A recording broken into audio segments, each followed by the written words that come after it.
ಗಣಪತಿ ಮೆರವಣಿಗೆಯ ವೇಳೆ ಭದ್ರತೆ ಒದಗಿಸಲಾಗಿತ್ತು. ಸಂಜೆಯ ಒಳಗೆ ವಿಸ್ತೃತ ವರದಿ ಸರ್ಕಾರಕ್ಕೆ ಸಲ್ಲಿಸುತ್ತೇವೆ.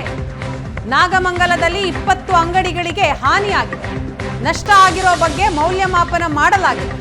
ಏಷ್ಯಾನೆಟ್ ಸುವರ್ಣ ನ್ಯೂಸ್ಗೆ ಮಂಡ್ಯ ಜಿಲ್ಲಾಧಿಕಾರಿ ಡಾಕ್ಟರ್ ಕುಮಾರ್ ಕೊಟ್ಟಂತಹ ಸ್ಪಷ್ಟನೆ ಇದೆ. ರಾತ್ರಿ ನಡೆದಂತಹ ಗಣೇಶ ವಿಸರ್ಜನೆ ವೇಳೆ ಸಾಕಷ್ಟು ಕೋಮುಗಲಭೆ ಆಗಿತ್ತು. ಇದ್ರ ಬಗ್ಗೆ ಮಾತನಾಡೋದಕ್ಕೆ ನಮ್ಮ ಜೊತೆಗೆ ಮಂಡ್ಯ ಜಿಲ್ಲಾಧಿಕಾರಿ ಆಗಿರುವಂತಹ ಡಾಕ್ಟರ್ ಕುಮಾರ್ ಅವರಿದ್ದಾರೆ. ಬನ್ನಿ ಕೇಳೋಣ. ಈಗ ತಾನೇ ಅವರು ಸ್ಥಳಗಳಿಗೆ ಭೇಟಿ ನೀಡಿ ಪರಿಶೀಲನೆಯನ್ನ ನಡೆಸಿರುತ್ತಾರೆ. ಸರ್, ಈಗ ಎಲ್ಲ ಸ್ಥಳಗಳಿಗೂ ಹಾನಿಯಾದಂತಹ ಸ್ಥಳಗಳಿಗೆ ಭೇಟಿ ಕೊಟ್ಟಿದ್ರಿ. ಎಷ್ಟು ಅಂಗಡಿಗಳಿಗೆ ಹಾನಿಯಾಗಿರುವಂತದ್ದು?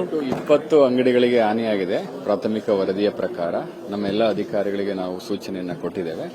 ಬೆಳಗಿನಿಂದಲೂ ಕೂಡ ಏನೇನು ನಷ್ಟ ಆಗಿದೆ ಅದನ್ನೆಲ್ಲವೂ ಕೂಡ ಮೌಲ್ಯಮಾಪನ ಮಾಡುವಂತ ಕೆಲಸ ಕಾರ್ಯಗಳನ್ನು ಮಾಡ್ತಾರೆ. ಸಂಜೆ ಒಳಗಡೆ ನಾವು ವಿಸ್ತೃತವಾದಂತಹ ವರದಿಯನ್ನು ತಯಾರಿಸಿ ಸರ್ಕಾರಕ್ಕೆ ಸಲ್ಲಿಸಿಕೊಡ್ತೇವೆ.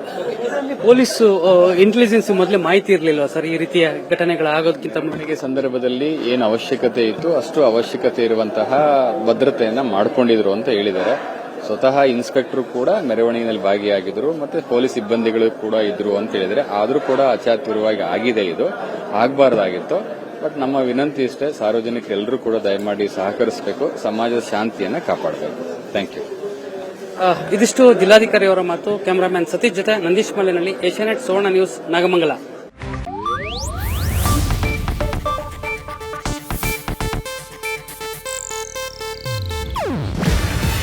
ಇದು ಏಷ್ಯಾನೆಟ್ ನ್ಯೂಸ್ ನೆಟ್ವರ್ಕ್ ಪ್ರಸ್ತುತಿ.